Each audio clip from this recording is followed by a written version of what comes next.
پستی سے بلندی کی طرف پرواز کرتا ہوں، خدا کے نام سے میں لفظوں کا آغاز کرتا ہوں۔ الحمدللہ رب العالمین والصلاة والسلام علی سید الانبیاء والمرسلین، اما بعد فاعوذ باللہ من الشیطان الرجیم، بسم اللہ الرحمن الرحیم۔ مرحبا صد مرحبا پھر آمد رمضان ہے، کھل اٹھے مرجائے دل تازہ ہوا ایمان ہے۔ نور ایمان چینل کی طرف سے آپ کے لیے خصوصی نشریات رمضان کا سلسلہ یہ آپ کے سامنے انعقاد پذیر ہے۔ انشاءاللہ پورا رمضان ہمارے ساتھ ہوں گے حضرت علامہ مولانا قاری عدنان شکور عطاری صاحب۔ ان سے ہم رمضان کے بارے میں سوالات اور فضائل سیکھیں گے۔ تو آئیے ان سے سب سے پہلے ایک سوال کرتے ہیں کہ جب رمضان آتا تو سرکار کس طرح رمضان کا استقبال کرتے؟ بسم اللہ الرحمن الرحیم۔ نبی کریم صلی اللہ علیہ وسلم کے صدقہ اور طفیل سے اللہ تعالیٰ نے ہمیں پھر یہ پیارا ماہ رمضان المبارک کا بابرکت مہینہ ہمیں عطا فرمایا۔ ماہ رمضان المبارک جب تشریف لاتا تو صحابہ کرام رضوان اللہ علیہم اجمعین فرماتے ہیں کہ رمضان سے پہلے جو جمعہ آتا، یعنی کہ شعبان المعظم کا جو پہلا جمعۃ المبارک ہے، حضور صلی اللہ علیہ وسلم اپنے ممبر پاک پر جلوہ گر ہوتے اور فرماتے، اے مسلمانوں، پتہ ہے تم میں ایک ایسا مہینہ جلوہ فگن ہو رہا ہے کہ جس کی ہر رات برکتوں والی ہے۔ یہ وہ مہینہ آ رہا ہے کہ جس میں اللہ تبارک و تعالی آسمانوں کے دروازے کھول دیتا ہے، جس میں اللہ تبارک و تعالی رحمت کے دروازے کھول دیتا ہے، اور جس میں اللہ تبارک و تعالی جنت کے دروازے کھول دیتا ہے۔ اور یہ وہ مہینہ ہے کہ جس میں اللہ تبارک و تعالی جہنم کے دروازوں کو بند کر دیتا ہے اور شیطان کو باندھ دیا جاتا ہے، زنجیروں میں جکڑ دیا جاتا ہے، تاکہ حضور صلی اللہ علیہ وسلم کے امتی شیطان سے بچتے ہوئے اچھے کام کریں اور ماہ رمضان المبارک کو اچھے طریقے سے گزاریں اور ان کی بخشش کا سبب بن جائے۔ تو ماہ رمضان المبارک جب آتا، حضور صلی اللہ علیہ وسلم عبادت کے لیے کمر بستہ ہو جاتے۔ ایک بڑی پیاری مثال ہے آپ کو میں دوں۔ آج تو شعبان المعظم کا آخری دن ہے، اللہ تبارک و تعالی ہمیں جلدی جلدی ماہ رمضان المبارک عطا فرمائے۔ ایک بزرگ اس کی مثال ایسے دیتے ہیں کہ ماہ رمضان المبارک کی مثال ایسے ہے کہ جیسے بندہ نماز پڑھنے کے لیے جاتا ہے مسجد میں اور فرض پڑھنے سے پہلے سنتیں ادا کرتا ہے۔ وہ جو سنتیں پڑھتا ہے نا، اس سے بندے کی پوری توجہ فرائض کی طرف جاتی ہے، اور جب بندہ فرائض پڑھنے لگتا ہے اس کی پوری توجہ اللہ تعالیٰ کی طرف ہو جاتی ہے۔ اسی طرح رمضان کی طرف اگر متوجہ ہونا تو یہ شعبان المعظم کا مہینہ ہے کہ جو ہمیں رمضان کی طرف متوجہ کرتا ہے۔ تو یہ پیارا بابرکت مہینہ جو تشریف لا رہا ہے، اس کی آمد پر حضور صلی اللہ علیہ وسلم بہت خوش ہوا کرتے تھے اور اس میں خوب عبادت کیا کرتے تھے۔ تو اس چاہیے کہ ماہ رمضان المبارک کے آنے پہ ہم بھی خوشی منائیں اور خوش ہو جائیں اور اس کی خوب برکتیں لوٹیں کہ آسمانوں کے دروازے بھی کھل گئے ہیں، جنت کے دروازے بھی کھل گئے ہیں، رحمت کے دروازے بھی کھل گئے ہیں، رزق کے دروازے بھی کھل گئے ہیں، بخشش کے دروازے بھی کھل گئے ہیں، مغفرت کے دروازے بھی کھل گئے ہیں۔ جب اس قدر اللہ تبارک و تعالیٰ کا کرم برس رہا ہے تو کیوں نہ آئیں ہم ماہ رمضان المبارک میں خوب برکتیں لوٹیں۔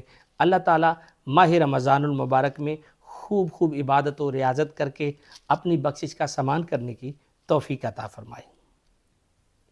آئیے علامہ صاحب سے پوچھتے ہیں کہ شیطان کو تو رمضان میں جکڑ دیا جاتا ہے، تو پھر شیطان کیسے وار کر دیتا ہے بندے پر، تو بندہ پھر بھی گناہ کرتا ہے؟ بسم اللہ الرحمن الرحیم۔ جی بالکل، یہ بڑے لوگوں کے سوالات ہے کہ یار شیطان تو قید میں ہے، شیطان کو تو جکڑ دیا گیا زنجیروں میں، شیطان کو تو باندھ دیا گیا، مگر یہ گناہوں کا سلسلہ پھر بھی ختم نہیں ہوتا۔ اس کی ایک میں سادہ سی مثال دیتا ہوں کہ جیسے ہمارا پنکھا ہے، اس کو تار لگائیں بجلی کی، جب بجلی بند ہوتی ہے تو وہ فوراً اس کے چکر ختم نہیں ہوتے، بلکہ اس کے چکر تھوڑی دیر چلتے رہتے ہیں جتنی سپیڈ زیادہ ہو۔ تو بزرگ فرماتے ہیں کہ جیسے پنکھے اور اس کی تار کے درمیان جب آپ ایک ریگولیٹر لگا دیتے ہیں، یعنی کہ اس کو بند کرنے سے پہلے اس کی سپیڈ جب کم ہو جاتی ہے نا، تو پھر جب بجلی بند ہوتی ہے تو وہ زیادہ دیر نہیں گھومتا بلکہ تھوڑی دیر گھومتا ہے۔ تو بزرگ فرماتے ہیں کہ رمضان المبارک کے آنے سے پہلے ہی بندہ کا ذرا گناہوں کے میٹر کو کم کر دے، اس کو گھمانا کم کر دے، تو پھر یہ عادت ہوتی ہے کہ جس کی وجہ سے بندہ ماہ رمضان المبارک میں بھی گناہوں میں مشغول رہتا ہے.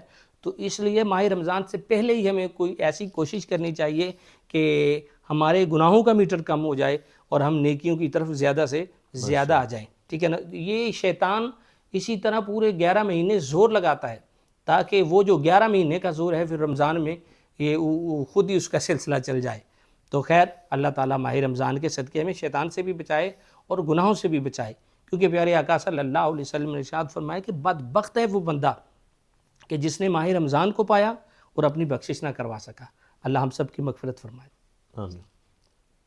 علامہ صاحب ایک اور سوال ہے کہ یہ جو روزے ہیں یہ صرف رسول اللہ صلی اللہ علیہ وسلم کی امتیوں پر فرض ہیں، اس کے علاوہ بھی پہلے کسی پر فرض تھے؟ جی بسم اللہ الرحمن الرحیم. اللہ تعالیٰ نے قرآن پاک میں ارشاد فرمایا یا ایھا الذین آمنوا کتب علیکم الصیام، فرمایا اے ایمان والو تم پر رمضان المبارک کے روزے فرض کیے گئے، کما کتب علی الذین من قبلکم، جیسا کہ تم سے پہلی امتوں پر فرض کیے گئے.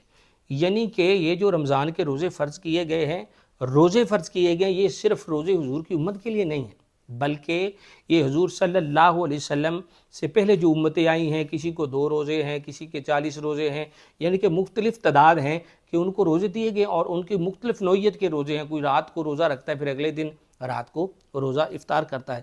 مگر حضور صلی اللہ علیہ وسلم کے امتیوں کو یہ اعزاز حاصل ہے کہ یکم رمضان سے لے کر 30 تک یہ پورے مہینے کے روزے عطا فرما کے اللہ تعالیٰ نے حضور کے امتیوں کو جنت کا سرٹیفکیٹ عطا فرما دیا. تو اس لیے یہ قرآن بتاتا ہے کہ روزے صرف ہم پر ہی فرض نہیں کیے گئے بلکہ پہلے بھی امتوں پر یہ فرض تھے. اللہ تعالیٰ ہمیں ماہ رمضان کے سارے روزے رکھنے کی توفیق عطا فرمائے. ماشاء. آئیے علامہ صاحب سے سوال کرتے ہیں، کیا رمضان المبارک کی ساری راتیں برکتیں والی ہیں؟ بسم اللہ الرحمن الرحیم. یہ پیارا ماہ غفران، یہ شہر عظیم شہر مبارک، برکت والا مہینہ اور عظمت والا مہینہ ایسا ہے کہ حضور صلی اللہ علیہ وسلم نے ارشاد فرمایا ماہ رمضان کی ہر رات ہی برکتوں والی ہے.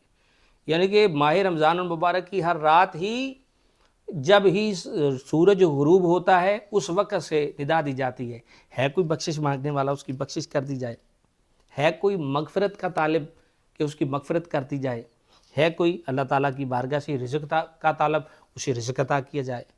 کیسا رمضان کا مہینہ ہے کہ اس کی ہر رات ہی برکت والی ہے. اور اس رمضان میں پھر ایک ایسی رات ہے جو 1000 مہینوں سے افضل رات ہے، وہ شب قدر کی رات ہے، وہ قرآن پاک کے نازل ہونے کی رات ہے، اور وہ رات تو جسے طاق رات جسے مل جاتی ہے وہ کائنات کا عظیم بندہ بن جاتا ہے. خیر ماہ رمضان المبارک کی ساری راتیں ہی برکتوں والی ہیں، تو اس لیے ہمیں اس میں خوب خوب عبادت کرنی چاہیے. ماشاءاللہ. علامہ صاحب سے ہم فرمائش کرتے ہیں کہ آپ ہمیں کوئی شعر سنائیں. جی ماہ رمضان المبارک کی آمد ہے. ایک شعر میں نے بڑا خوشی سے اور محبت سے پڑھتا ہوں کہ ماشاءاللہ یہ وہ پیارا بابرکت مہینہ آ رہا ہے جس کے آتے ہی رحمتوں کی برسات ہوتی ہے. تو میرا دل کرتا ہے میں ایک شعر سنا دیتا ہوں آپ کو کہ نزدیک آ رہا ہے رمضان کا مہینہ، نزدیک آ رہا ہے رمضان کا مہینہ، ساحل سے حاجیوں کا آنے لگا سفینہ. ماشاءاللہ. یہ تھا آج کا سلسلہ. امید ہے کہ آپ کو پسند آیا ہوگا. انشاءاللہ کل ایک نئے سلسلے میں ہم آپ کے ساتھ حاضر ہوں گے. السلام علیکم ورحمۃ اللہ.